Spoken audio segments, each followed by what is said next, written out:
Oui, Charlemagne, vous surveillez les réseaux sociaux, on le sait, comme sur la carte météo, la chaleur, la canicule ont envahi Twitter. Ouais, 36, 37, 38 degrés, Loïc nous le disait, la France a chaud et ça se ressent sur les réseaux sociaux où chacun y va de sa comparaison. Je ne dis pas qu'il fait chaud, je dis juste que les poules pondent des omelettes. Je ne dis pas qu'il fait chaud, mais je viens de sortir un steak haché trop cuit de mon congélateur. On sait qu'il fait trop chaud quand on se rafraîchit avec des potages. Alors certains se posent des questions.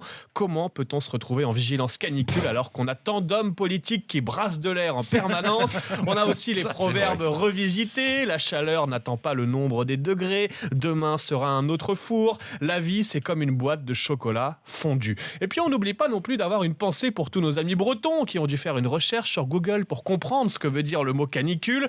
Bref, on vit dans un pays tellement prétentieux que même les températures se sentent supérieures à la normale. Et puis, ça c'est pas mal. Et c'est pas mal parce que c'est pas totalement faux. Et puis une autre actualité a fait réagir de nombreux internautes, une panne de 7 heures sur le malheureusement fameux RER A. Alors vous si allez vous me êtes dire, en région parisienne, oui. vous comprendrez. Ailleurs, vous sourirez peut-être malheureusement au déboire.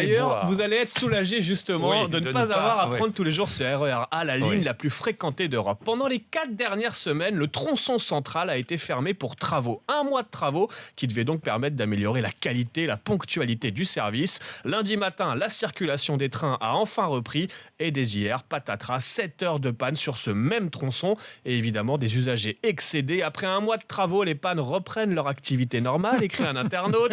Je mettais moins de temps pour aller bosser pendant les travaux, c'est ça la magie du RER A, écrit un autre. Le RER A, c'est cette grosse feignasse qui se met en arrêt maladie après avoir pris 4 semaines de congé.